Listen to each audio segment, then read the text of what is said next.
Here in North Dakota, we sense God working all across the state. And in the conversations we had early on, we said, you know, this situation as far as growth, you're either green and growing or you're ripe and rotten.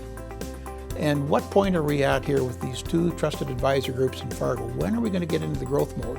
When I first talked to Mel and explained about what I wanted to see happen, he got so excited. And I wondered, what's so exciting about this? 12 months ago in 2 weeks, that Bob was interested and he came to one of our groups in Fargo. And he was immediately accepted into this band of brothers, and he left that group fired up, wanting to start a group in Bismarck. They had started to look at, well, how can we grow into the western part of the state? Seeing what's come of this movement with Don and our trusted advisors groups was a question. Should we go out, should we push this more, or should we just stay in Fargo?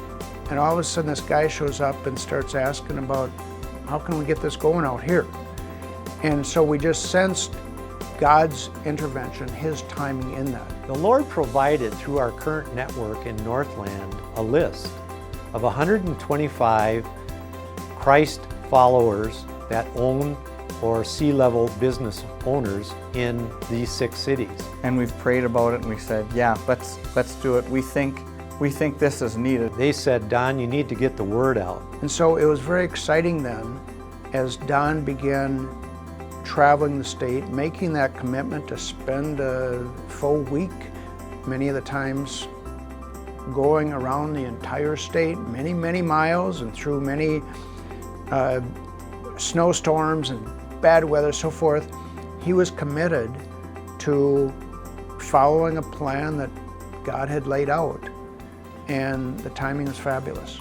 Seeing how many people within our teams know other Christian business leaders in all these other cities, it was just like an explosion. The expansion has been great for western North Dakota.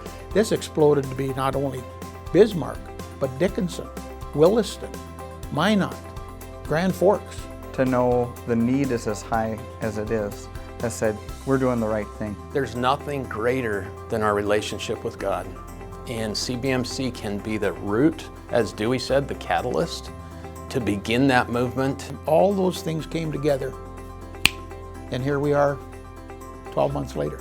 We're at 72 here at that short period of time. With the power of God behind it and us allowing ourselves to be able to spread the gospel throughout the entire country. What a fascinating endeavor.